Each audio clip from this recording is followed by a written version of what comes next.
Ladies and gentlemen, welcome back to PlayStation Live from E3. Malik here with Justin this time. Yeah, we did it, man. Finally, we got a segment to get together again. Yeah, we're here. And today we're joined by Peter and Adam from Skydance Interactive. They're here to talk to us about Archangel VR game. What is Archangel? Could you please give us a little bit of background on what this game is? Absolutely. For me, Archangel is the chance for every little kid who's ever played with a giant robot toy or seen one on a big screen to live the dream, basically. We set our mind from the beginning of our company, which was about a year ago. Skydance Media formed Skydance Interactive.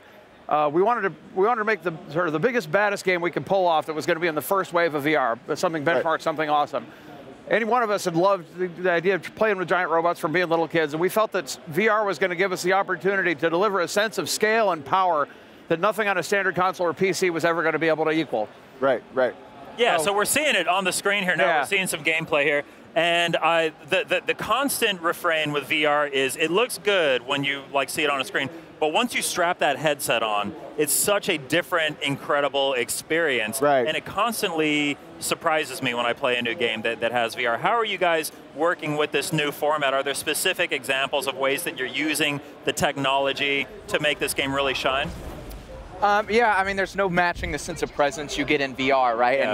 And kind of going back to Peter's point about living the mech driving fantasy with this, right? I think a lot of people, when the VR was first coming out and people were trying it out a couple years ago, a lot of people are thinking, oh my God, mech game, right? And then you get the motion controls paired with that. So you look around, you're in the cockpit, you're not just seeing it on this flat screen. You got the motion controls moving the big fist, you're pressing the fist clenching buttons, you're punching, you're shooting, you've got enemies coming all around you.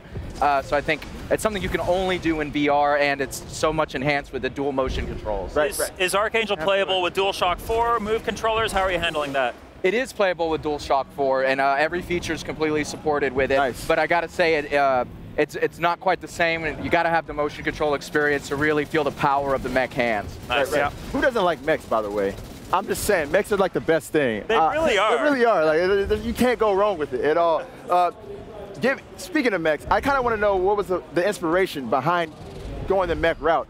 I understand you guys wanted to get that sense of scale and power, but you had to have drawn some type of inspiration from you guys previous old school anime fans? I think each of us came from a different standpoint. As a kid, I used to play BattleTech. I'm talking about hexagons on the ground. And when they came out with the Mech Warrior centers, where you could BattleTech centers, where you could go and sit in the booth and play, it was just like, oh, and that was just a screen, but you were surrounded by stuff. It felt it was close as you could get the real thing, whatever 1989, whatever this is.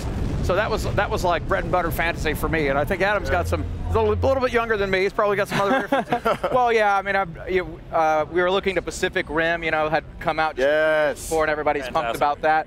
But then I think, this is back to the only you can do it in VR thing, where you can look down at the arms and switch your weapons and see all the moving parts and activate your shields and see all the little mechanical pieces, right? And really fetishize this awesome piece of machinery. And I think it also works for some of the challenges that are unique to VR, which is, if you move too quickly, you're going to get sick. So if you're doing this really fast first-person shooter, it's not going to work out for you. But if you're in this giant mech that's 6 to 7 stories tall, you get to move at a slower pace. You get to enjoy the fact that you're this lumbering piece of machinery, right? How much testing have you guys done to kind of find that sweet spot for user comfort in VR? User comfort was one of our absolutely mandatory watchwords right from the beginning. Yeah. It was clear, we were coming into VR at a time, it was about 14 months ago when we began work on Archangel, so that's something, right? I mean, that's what the team's accomplished in that time.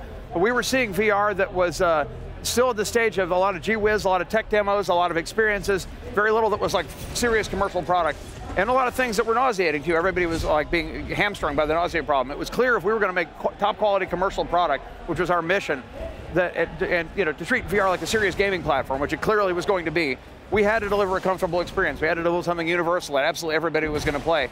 So that was a key point in choosing the sort of motion structure that we did. It was an enormous effort too. Even you see what we've done, it looks easy now, but that was a massive layers and layers of research. Right. Get the framing of the cockpit, the way the cockpit reacts to your head, and the way the motion is conveyed. Layers and layers of stuff to preserve the sense of scale and comfort and awesome action. And I think we brought all that together in Archangel. Cool. Yeah, we've talked a lot about Archangel and virtual reality from a philosophical standpoint, from a conceptual standpoint. Let's talk about the nitty-gritty. How does this game work? What's the gameplay loop? So our bread and butter is kind of what we call it is a cinematic arcade shooter, right? So our bread and butter, it's like, you know, we look to those great classic arcade games where it's really easy to learn but really difficult to master, right? So you can go through and you've got shields to block enemy attacks, and then you've got different weapons, 2 weapons on each hand, independent shield on each hand. You've got enemies with different varieties that require different weapons to use against them. You've got different attacks that come in and require different defenses. So you're kind of reading the enemies, reading the environment, seeing what you got. And it's not just dual wielding, right? Because it's not 1 reticle with 2 hands. It's 2 reticles, and you're wielding, dual weapon switching, dual resource management with the shields and the energy. So you don't even miss the movement because you have so much attention to just managing both hands and all fronts of combat coming at you from about 270 degrees of combat, which is, you know, your visible area outside of the mech cockpit. Right. How large is the variety of weapons and shields that you can have in the game?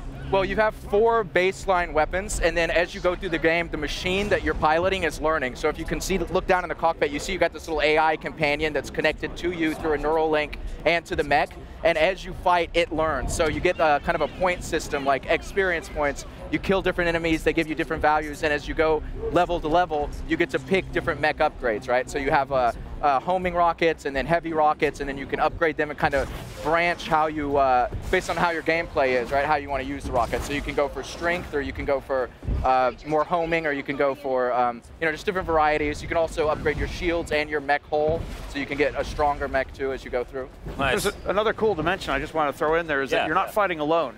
You're actually the vanguard of a squadron that's got 3 APC units that are flying along with you. They fight with you, they draw aggro sometimes. There's missions where you're not even the center of attention, and you need to pay attention to the fact your squad mate's about to get knocked out. The squad mates not only fight for you, they bring special powers that each one of them brings a unique special power. So at different points in the game, if you let your squad mate take too much damage, they get knocked out of the fight for a while. You won't have that power when you need it. A critical moment of healing, a critical offensive assault. So it's really great. Also provides some really great battle chatter and storytelling that we got able to do with the thing, which is another part of what Archangel really, I think, tried to achieve. We wanted not just to have a great action game, but build a real world, build a real story. We've, you know, characters that were going to be memorable and storylines that were going to leave you, you know, feeling something when you were done. Nice. So yeah, we were seeing some gameplay just a moment ago. How much freedom does the player have when navigating through these levels? Is it mostly kind of a more on rails, like guided experience, or are there alternate paths you can go down? It's an on rails guided experience. Cool. You know, one thing I like about the gameplay that we just saw is the massive battlegrounds that you guys have in the game. What goes into creating a battleground for a VR game? There's a lot of detail, I would imagine, that has to go into that. Oh my goodness, yeah. I mean, we build them like you'd build a level in any sort of serious shooting game. There's a layer of white box that goes in gameplay. Actually, even before that, there's a sort of high concept to the way the concept art's going to look, the way the thing's going to look. You get the major reads sort of planned out. You the designers white box the level so that all the sort of gore gameplay gets laid down, and then the environment guys come in, they start building out all the detail. Then finally the lighting guys come in at the very end, and really they're the ones that put the icing on the cake. And you know, the levels play a huge, you know, they're beautiful, but they're hugely important to the gameplay as well, because they control where the enemies are able to come from, the sort of form you're encountering. So like in the city ruins, right, you'll see enemies and they'll weave in and out of buildings, so you got to, you know, kind of read the environment when you come in and see how the enemies are responding to it and pick them off when they're getting in. When you have the right moment to shoot and time your shots just right for that. Yeah. When you're building a game where you're piloting a giant mech, you're in this giant, massive machine of destruction, how tempting is it to just design the game in such a way that you're all powerful and just steamrolling everything? How hard is it to like scale back and say we should actually make this game a little challenging for people? Well, I think the goal is to make it feel like you're that powerful, but keep it where it's really challenging, right? So you kind of bump up against this wall, and you're also the only mech in our world, right? So you're in a resistance force. This is like the Manhattan Project, like the last-ditch effort for the resistance to be able to stand against this totalitarian corporation.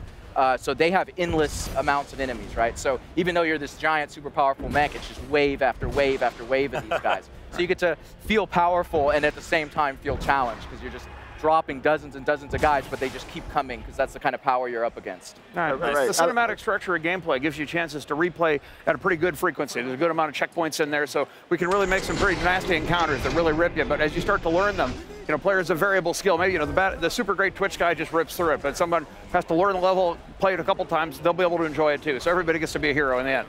Nice. Yeah, and one of the pleasant surprises I think that we found is like something that evolved out of that arcade, bread and butter gameplay is that you've got a lot of replay in it. You can play through the same segment, and the degree of the difference between being successful and mastering it is so big that you always want to get through and do better and better so that your mech is stronger the next level and the next level. Right. Justin, anything you want to add? Yeah, no, I think I'm good. I mean, this game looks awesome. Are you guys talking about a launch window, or? Yeah, this game's going to be coming out in July on your platform, and July. That means July. Also, next month. That's like next month. We better get back to the July, and you're not giving us a date. What? Okay, date's coming really, really soon. Yeah, definitely available in July. Other platforms shortly after that. And just couldn't be more excited to be headlining it with you guys, though. That's super exciting. Yeah. You guys, you heard it from them. July, we're going to get Archangel on PlayStation VR. Thank you so much, Adam and Peter, for joining us today. Very much appreciate it. Justin, thank you for co-piloting in this mech with me. This has been awesome. And on that note, we're going to go ahead and take a small break, but we'll be right back with more PlayStation Live from E3. So make sure you stay tuned. PlayStation